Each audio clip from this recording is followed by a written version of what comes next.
September 19th, 1944. Morning fog lay thick across the French countryside near Arracourt, Lorraine. Staff Sergeant William Denton crouched inside the turret of his M4 Sherman, 76mm gun variant, watching the mist through his periscope. His loader, Corporal James Hartley, stood beside the breech, hands resting on a single gleaming shell in the ready rack. Not the standard armor-piercing round, not high explosive, the tungsten-cored hyper-velocity armor-piercing round, designated M93, one of only 3 they carried. The Doctrine had been clear for months. High explosive first, the Sherman was an infantry support vehicle.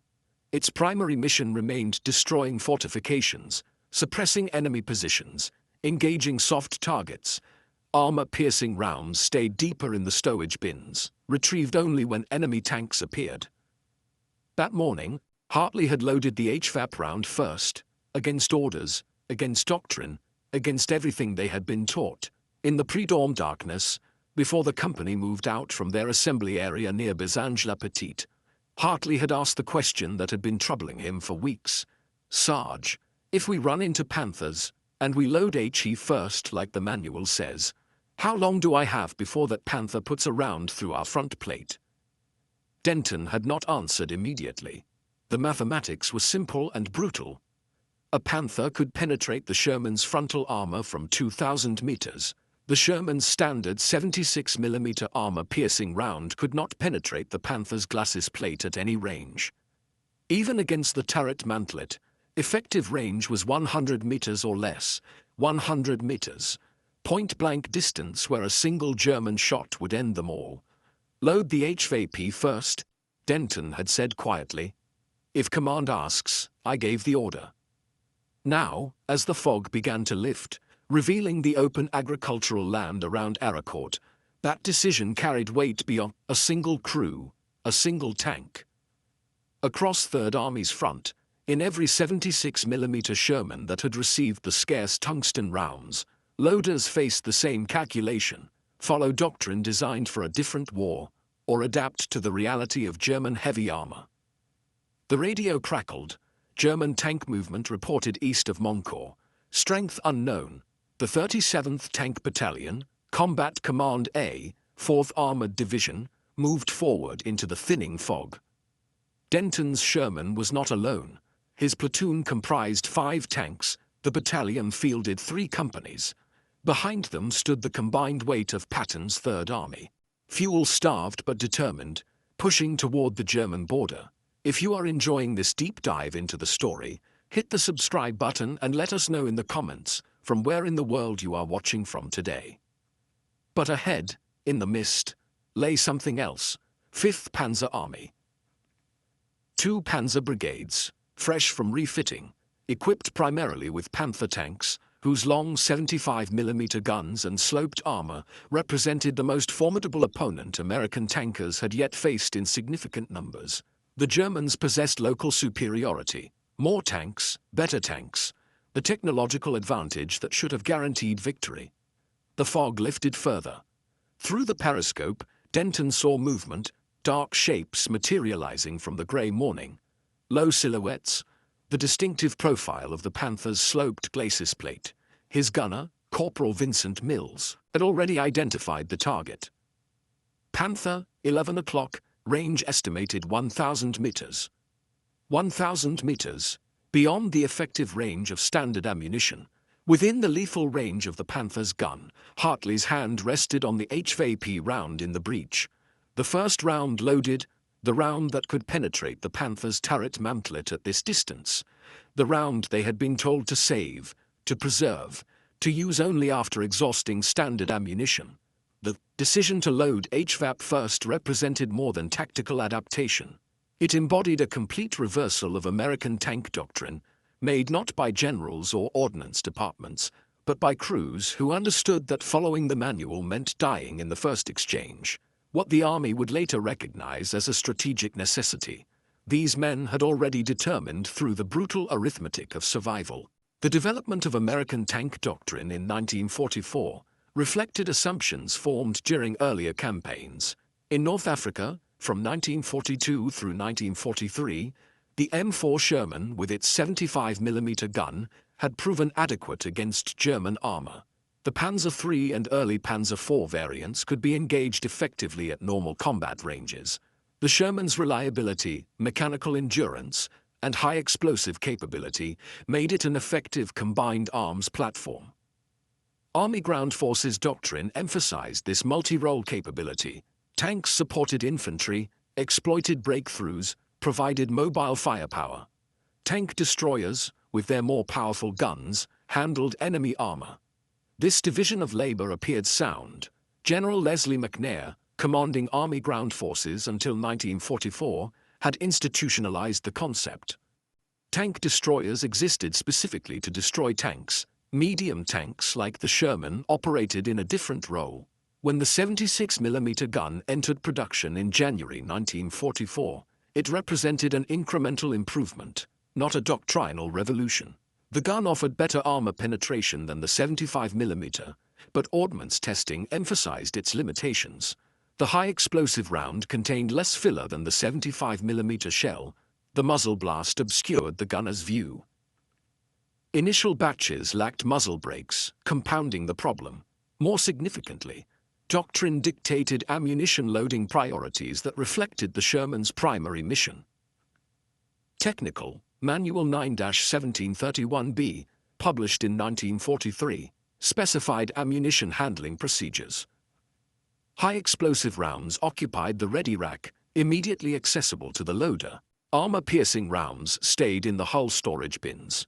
When enemy tanks appeared, the loader would extract AP rounds from storage and load them. The sequence made sense for infantry support operations. It made no sense against Panthers.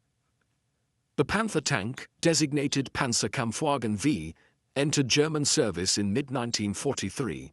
By Normandy, it comprised 38% of German armor in the theater. The Panther mounted a 75mm Kai K-42L70 gun, long-barreled and high-velocity. Its muzzle velocity exceeded 2,900 feet per second.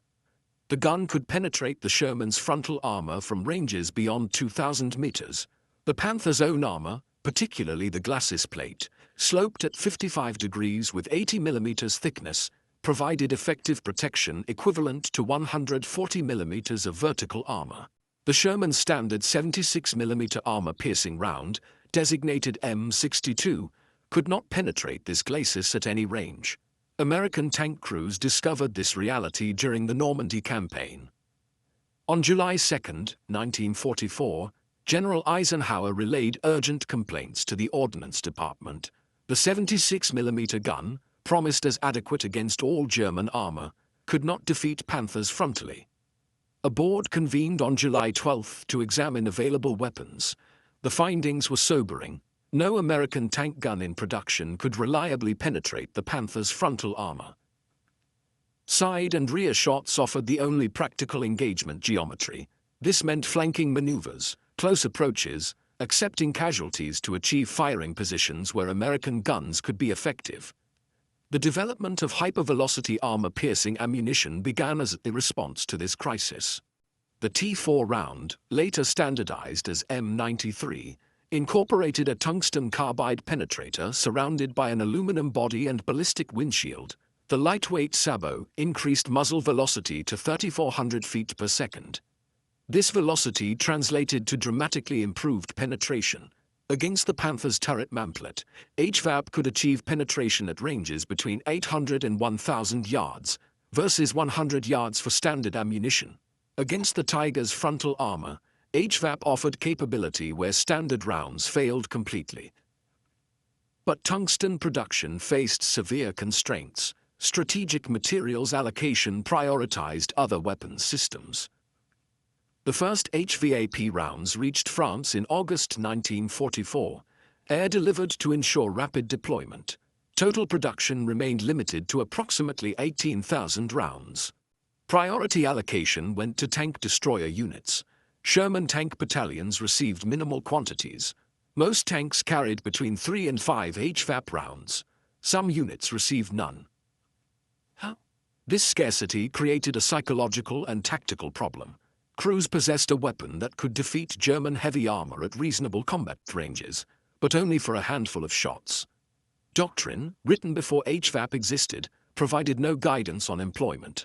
The assumption underlying standard loading procedures, that all ammunition types offered roughly equivalent effectiveness, no longer applied.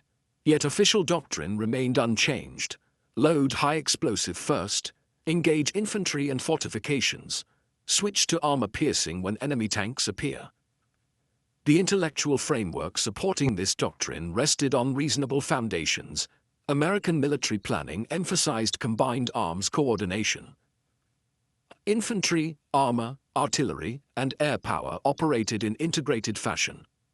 No single element bore sole responsibility for any mission.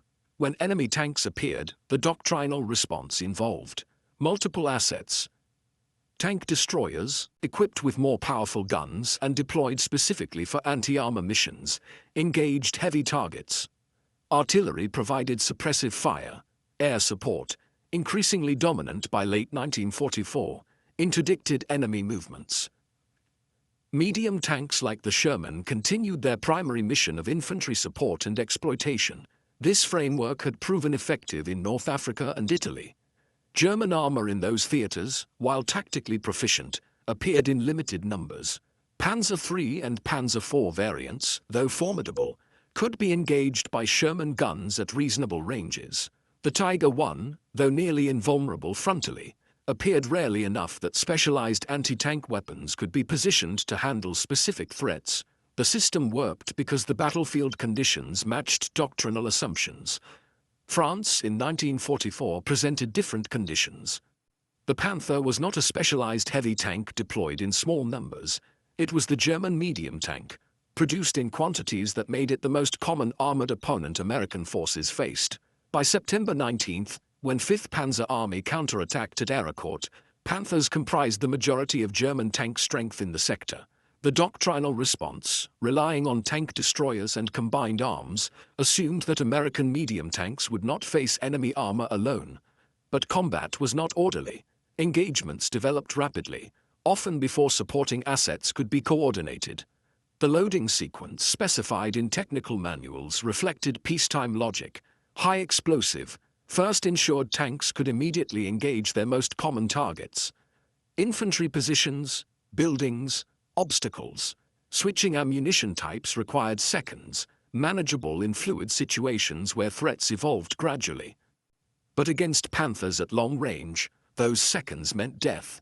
A Sherman loader, upon identifying enemy armor, would need to traverse to the hull, storage bins, extract armor-piercing rounds, return to the breach, load, and allow the gunner to engage. During this interval, the Panther's gun, already loaded and oriented, would fire at 1,000 meters. German gunners, well-trained and equipped with superior optics, rarely missed. The tungsten shortage compounded the doctrinal paralysis. HVAP represented a strategic material, allocated carefully across multiple theaters and weapons systems. Ordnance planners viewed each round as precious. Guidance emphasized conservation. Use HVAP only when absolutely necessary. Exhaust standard ammunition first. This made administrative sense. It made no tactical sense. A tank destroyed in the first exchange of fire, because it loaded standard ammunition first, had conserved nothing. It had simply died efficiently. Crew-level adaptation preceded official recognition. Sergeants and corporals, the men whose survival depended on correct decisions, began making calculations that contradicted doctrine. If HVAP offered the only practical capability against German heavy armor at combat ranges, and if enemy heavy armor constituted the primary lethal threat, then HVAP should be loaded first. The logic was irrefutable, but it required ignoring technical manuals, disregarding ammunition conservation directives, and accepting personal responsibility for violating doctrine. Not all crews made this choice. Many followed official guidance, loading high explosive first, confident that the system would protect them through combined arms coordination. Others lacked HVAP entirely, making the question moot. But in units that possessed the tungsten rounds and faced Panthers regularly, informal doctrine emerged. Load HVAP first. Accept the reduced high explosive capability. Prioritize surviving the first engagement with enemy armor. because no amount of high explosive effectiveness mattered if the tank burned before firing a second round. This grassroots tactical revolution occurred without official sanction. No directive from Third Army authorized the change. No technical manual revision modified loading procedures. Instead, knowledge spread through the invisible networks that exist in combat units. Crews who survived Panther encounters shared what worked. Experienced sergeants told new crews how to load. The survival rate spoke for itself. Units that loaded HVAP first and engaged Panthers at maximum effective range maintained combat effectiveness. Units that followed Doctrine and attempted to close to short range suffered catastrophic losses.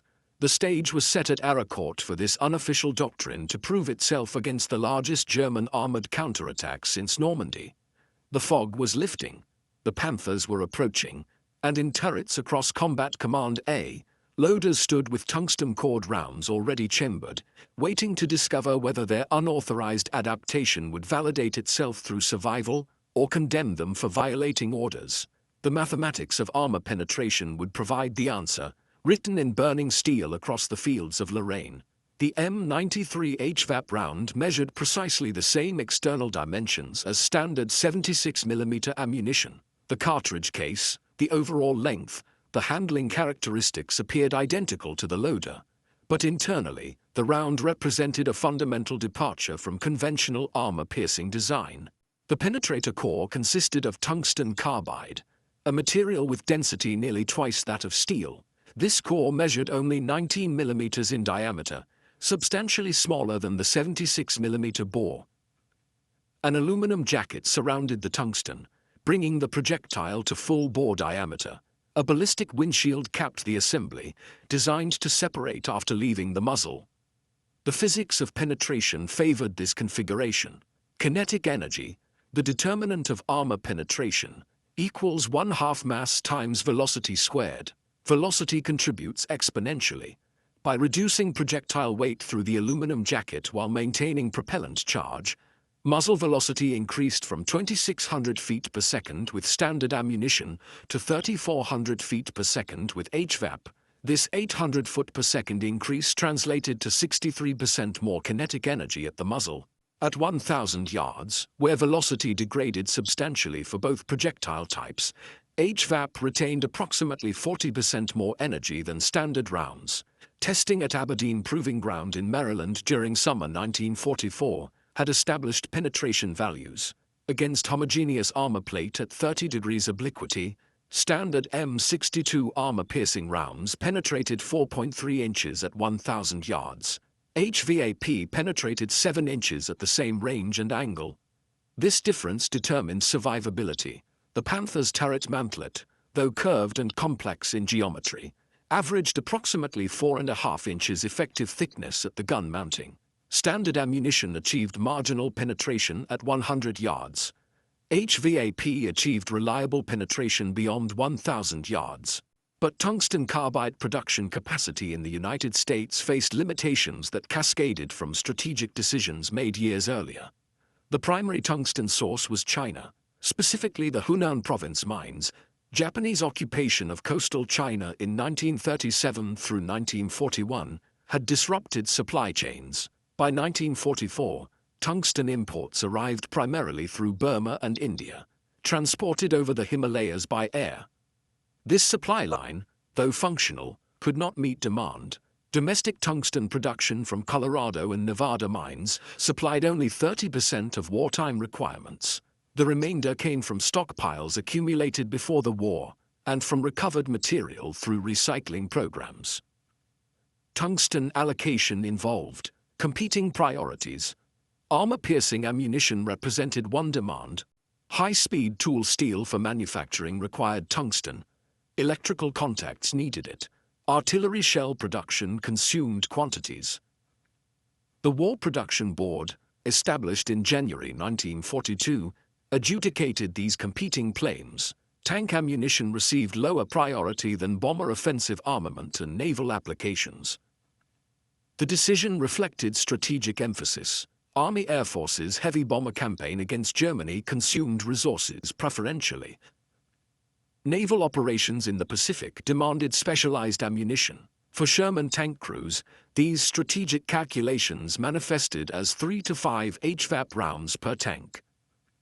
Some crews improvised methods to obtain more, trading with tank destroyer units, which received priority allocation, sometimes yielded additional rounds. Friendly relationships with ordnance supply personnel occasionally resulted in informal redistribution, but most crews operated within the official allotment. 3 to 5 shots. After that, they reverted to standard ammunition, whose effectiveness against Panthers approached zero at combat ranges. The training pipeline for American tank crews in 1944 emphasized mechanical proficiency and basic gunnery. Fort Knox, Kentucky, served as the primary armor training center. The course lasted 17 weeks. Recruits learned to drive, maintain, and fight the Sherman. But the curriculum, established in 1942 and updated incrementally, did not address HVAP employment. The ammunition did not exist when the training program was designed. By the time HVAP reached production, the training establishment had not revised Doctrine to incorporate it. Crews learned to load high explosive first. They learned that armor-piercing ammunition came from hull storage when enemy armor appeared. They learned techniques that would kill them against Panthers. The disconnect between training and combat reality extended to gunnery instruction. Ranges at Fort Knox utilized targets representing known enemy vehicles, but the target array reflected 1942 intelligence. Panzer III and Panzer IV silhouettes predominated. Panther targets did not appear in training until late 1944. Months after Panthers became the primary German medium tank in France, crews trained to engage enemy armor at ranges under 500 yards, closing aggressively to ensure hits. Against Panthers, this doctrine guaranteed casualties. The training prepared men to fight the wrong war against the wrong enemy with the wrong tactics. The first Panther appeared at 08:15 hours, range approximately 1,200 meters, moving northwest along the road from Bazenges toward Les Ayes. Corporal Mills, Denton's gunner, tracked the target through his telescopic sight. The Panther's commander had not yet identified the American position.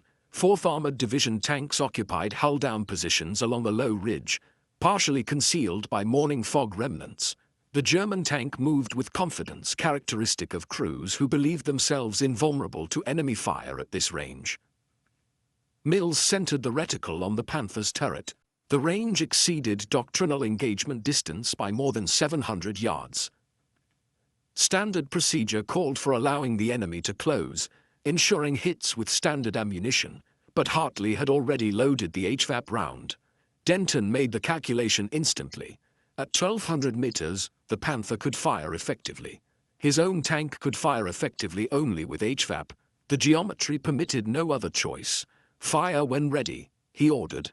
The 76mm gun recoiled. The HVAP round crossed 1,200 meters in 1.4 seconds.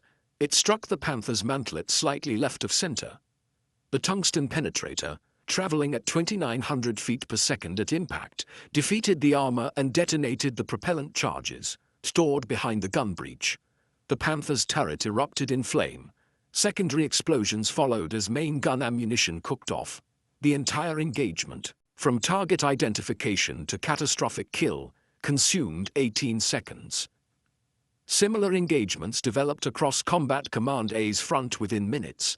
Lieutenant Colonel Creighton Abrams' 37th Tank Battalion engaged Panthers at ranges between 800 and 1,400 meters. Crews who had loaded HVAP first achieved kills in the opening exchange. Crews following Doctrine, attempting to close range before firing, absorbed hits before reaching effective distance for standard ammunition. The disparity in outcomes was immediate and measurable. By 0900 hours, Combat Command A had destroyed 14 Panthers. American losses totaled 2 tank destroyers and 3 Shermans. The exchange ratio, approximately 4-to-1 in American favor, contradicted every expectation based on technological comparison. German crews, skilled and experienced, fought from superior vehicles with better guns and armor. Yet they died in disproportionate numbers because American crews had adapted Doctrine before Doctrine adapted to them. The German tactical approach compounded their disadvantage. 5th Panzer Army attacked without adequate reconnaissance, advancing through fog toward American positions they had not properly identified. Poor coordination between panzer brigades meant attacks arrived piecemeal rather than as concentrated mass. But most significantly, German doctrine assumed their armor provided immunity at ranges beyond 1,000 meters. Panther crews advanced confidently, expecting to engage at leisure from standoff distances. Instead, they encountered accurate fire that penetrated their mantlets before they could locate targets. Lieutenant Colonel Abrams observed the engagement from his command tank. Later that day, he reported to Combat Command A headquarters. The after-action report, filed September 19th at 1500 hours, documented the engagement with precision. 14 enemy tanks destroyed. Effective engagement ranges between 800 and 1,500 yards. Primary ammunition, hyper-velocity armor-piercing. The report concluded with an observation that would influence ammunition doctrine for the remainder of the war. HVAP rounds, when available and loaded first, provide Sherman crews with effective capability against Panther tanks at normal combat ranges. Recommend priority allocation to tank battalions and authorization for first-round loading.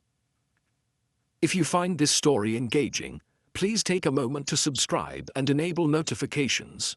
It helps us continue producing in-depth content like this. General George Patton visited Combat Command A on September 20th. The 4th Armored Division was his favorite unit, and the Arracourt engagement represented exactly the aggressive armor action he advocated. But even Patton recognized the significance of what had occurred. In his diary that evening he wrote, "Visited Wood's division today. His tankers are killing Panthers at ranges I did not believe possible for the 76mm gun. The new ammunition makes the difference. We need more of it." Oh, the entry captured the transformation. Technology mattered, tactics mattered, but ammunition selection, the decision of what to load first, mattered most. Over the following 11 days, the Battle of Arracourt validated the loading doctrine crews had adopted without authorization. 5th Panzer Army committed 2 Panzer brigades and elements of 2 Panzer divisions to the counteroffensive. German tank strength in the sector totaled 262 tanks and assault guns, predominantly Panthers and Panzer IV-H variants. Combat Command A defended with 163 tanks, mostly 75 and 76mm Shermans, supported by tank destroyers and artillery. The casualty figures told the story. But September 29th, when German offensive operations ceased, 5th Panzer Army had lost 200 tanks and assault guns destroyed or abandoned. American losses totaled 48 Shermans, 49 light tanks, and several dozen tank destroyers. The exchange ratio, approximately 3-to-1 in American favor, occurred despite German technological superiority. Multiple factors contributed. American crews fought from prepared positions with superior intelligence. Tactical air support proved decisive, with P-47 fighter bombers destroying 73 German armored vehicles. Artillery coordination disrupted German assembly areas. But the tank-on-tank engagements revealed a pattern. Shermans equipped with 76mm guns and HVAP ammunition achieved kill rates against Panthers that exceeded predictions. Engagement ranges averaged between 800 and 1,200 yards. At these distances, HVAP could penetrate Panther turrets reliably. German crews, trained to expect immunity beyond 1,000 meters, found themselves vulnerable at ranges they considered safe. The psychological impact compounded the material effect. Panther crews became cautious, reluctant to expose themselves at distances where American fire proved lethal. The tactical adaptation spread through 3rd Army systematically. Units that received HVAP began loading it first. After-action reports documented the practice and its effectiveness. By October 1944, informal guidance circulated at battalion level. Load HVAP first when operating in areas with known Panther presence. The guidance remained unofficial, but it reflected reality. No formal doctrine revision appeared until December, but crews in contact with German armor had already adopted the new standard. The tungsten shortage meant the adaptation remained incomplete. Many Sherman battalions never received HVAP in meaningful quantities. The 761st Tank Battalion, a separate unit that entered combat in November 1944, received 3 rounds per tank. Other units received none. Priority allocation to tank destroyer battalions continued through the autumn, but where HVAP existed, crews used it first. The survival advantage was too significant to ignore. Statistical analysis conducted after the war quantified the impact. The Army Ballistic Research Laboratory examined armor-on-armor engagements from autumn 1944. Shermans equipped with 76mm guns achieved approximately 2.6 kills per loss against Panthers when using standard ammunition exclusively. The same Shermans achieved 4.1 kills per loss when employing HVAP for initial engagements. The difference represented the value of first-round effectiveness. Crews that could penetrate enemy armor in the opening exchange survived to continue fighting. Crews that could not often died before achieving killing range. The Arracourt engagement also demonstrated the importance of combined arms coordination. Shermans alone did not defeat 5th Panzer Army. Artillery, air support, tank destroyers, and infantry all contributed. But within the tank versus tank subset of the battle, the ammunition loading decision proved determinant. German after-action reports, captured later, noted American long-range accuracy against Panther mantlets with surprise and concern. One report from 113th Panzer Brigade, dated September 23, stated, "Enemy Sherman tanks engage our Panthers at ranges previously considered safe. Turret penetrations occur regularly beyond 1,000 meters. Ammunition type unknown, but effects suggest tungsten-cored projectiles." The German assessment was correct. The effects did suggest tungsten-cored projectiles because they were tungsten-cored projectiles, loaded first and fired first by crews who had calculated that survival required violating doctrine. What began as individual decisions by sergeants and corporals became, through the brutal validation of combat, the foundation for revised doctrine. The manual would change. Official guidance would eventually align with battlefield practice, but at Arracourt, in September 1944, the men who loaded HVAP first did so without permission and without certainty that their choice was correct. They had only mathematics, logic, and the knowledge that the alternative was dying efficiently while following orders. Combat Command A remained in defensive positions around Arracourt through early October 1944. The German counter-offensive had failed catastrophically. 5th Panzer Army withdrew to regroup, having lost 3/4 of its armored strength without achieving any strategic objective. 4th Armored Division transitioned to Corps Reserve on October 12, replaced by the 26th Infantry Division. The tankers who had held Arracourt moved into rest areas for maintenance and refitting. They carried with them lessons written in burning Panthers across the fields of Lorraine. Staff Sergeant Denton and his crew survived the battle without casualties. Their Sherman, one of the handful equipped with both the 76mm gun and a meaningful HVAP allocation, destroyed 4 Panthers over 11 days of fighting. Each engagement followed the pattern established on September 19. HVAP loaded first. Target acquisition at ranges between 800 and 1,300 meters. First round fired for effect. The tungsten penetrator defeated Panther turret armor reliably within this engagement envelope. After expending their 5 HVAP rounds, Denton's crew reverted to standard ammunition and adjusted tactics accordingly, avoiding long-range engagements and seeking flank shots. The tactical adaptation they had pioneered spread through informal channels more rapidly than official doctrine could propagate. Tank commanders talked to other tank commanders. Loaders compared notes. The mathematics were irrefutable. Units that loaded HVAP first suffered fewer casualties and achieved better kill ratios. By November, the practice had become standard throughout 3rd Army's armored units, though still without formal authorization. Crews simply understood that survival required prioritizing the ammunition that could defeat German heavy armor at combat ranges. Official doctrine revision came in December 1944, prompted by the German Ardennes offensive. The Battle of the Bulge demonstrated conclusively that German armor remained a significant threat and that American medium tanks needed every advantage available. On December 29, 12 days after the German breakthrough, First Army issued tactical guidance explicitly authorizing HVAP as the primary loaded round in Sherman tanks operating in areas with expected Panther or Tiger presence. The guidance represented formal recognition of what crews had been doing for months, but it carried weight. Unit commanders could no longer discipline crews for violating loading doctrine because the doctrine now matched battlefield practice. The tungsten shortage persisted through the war's end.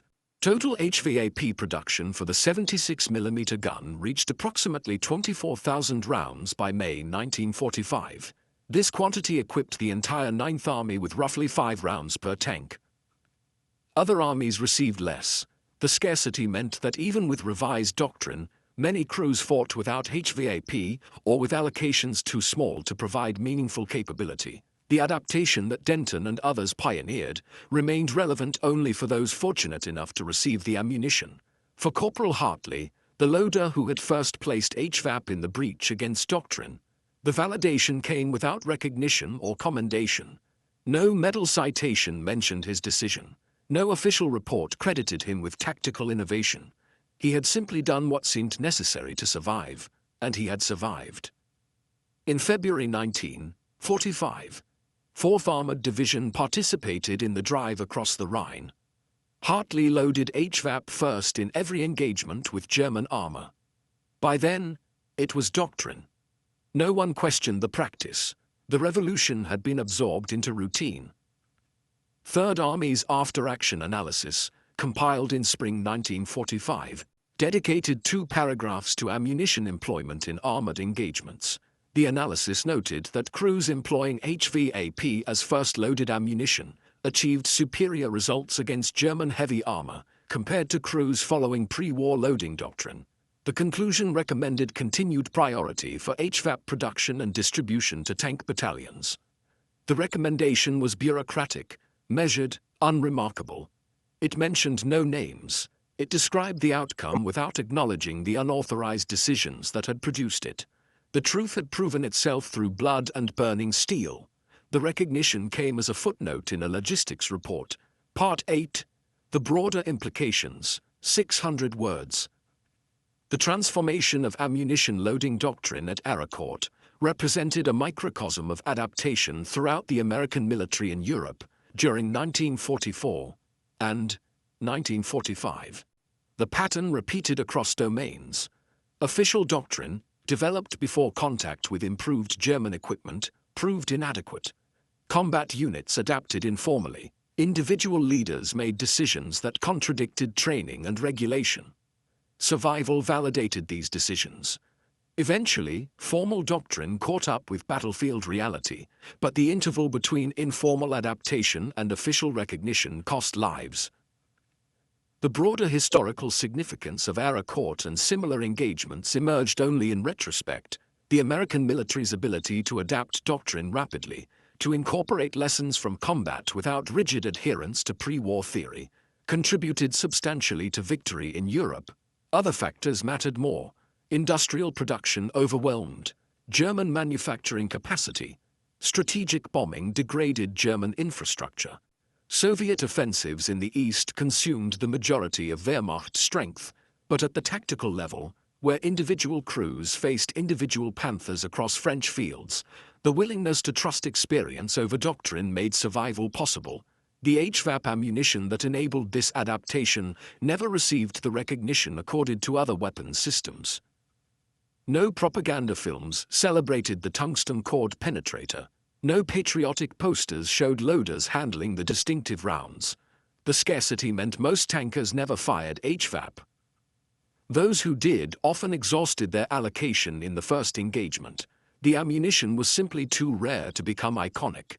Yet for the crews who possessed it and knew how to employ it, HVAP represented the difference between fighting Panthers effectively and dying while trying. Post-war ammunition development reflected lessons learned about kinetic energy penetration. The development of armor-piercing fin-stabilized discarding sabot rounds, which dominated Cold War tank ammunition, traced directly to the HVAP experience. The principle remained identical: use a sub-caliber penetrator surrounded by a lightweight sabot to achieve maximum velocity and thus maximum penetration. Modern tank ammunition operates at even higher velocities with even denser penetrator materials, but the fundamental concept originated in the tungsten rounds that American loaders first chambered in Sherman guns during autumn 1944. The men who made the decision to violate Doctrine did not do so believing they were shaping the future of armored warfare. They did so believing they needed to survive the next engagement. This distinction matters. Military innovation often occurs not through systematic research and development but through desperate adaptation under fire. The refinement comes later. The institutional learning happens afterward, but the initial breakthrough comes from individuals calculating that the approved method will get them killed and choosing survival over compliance. Staff Sergeant Denton returned to Texas in October 1945. He worked as a mechanic, raised a family, rarely spoke about the war. When he did discuss his service, he talked about the crew, the reliability of the Sherman's engine, the quality of American logistics. He did not talk about loading HVAP first because he did not think of it as significant. It was simply what you did if you wanted to live long enough to go home. The tactical revolution he participated in was, from his perspective, merely common sense applied under pressure. That soldiers facing death make rational decisions to improve their survival odds should surprise no one. That these individual rational decisions accumulated into doctrinal transformation is the less obvious lesson, the one that emerges only when examining thousands of small choices made across hundreds of units over months of combat. The first duty of a tank crew was to survive long enough to accomplish the mission. Everything else followed from that principle. Loading HVAP first when fighting Panthers was not reckless. It was not innovative. It was not even particularly brave. It was simply correct. The manual would eventually say so. But at Arracourt, in September 1944, the crews who loaded tungsten first did so without the manual's permission. They had only mathematics, experience, and the knowledge that German armor would not wait for Doctrine to catch up with reality. They loaded HVAP first. They fired at 1,000 yards. They survived. The rest is footnotes in logistics reports and paragraphs in after-action analyses, and a story about how sometimes the most important decisions are made by sergeants in turrets who understand that survival requires ignoring instructions that will get them killed. Thank you for watching. For more detailed historical breakdowns, check out the other videos on your screen now and don't forget to subscribe.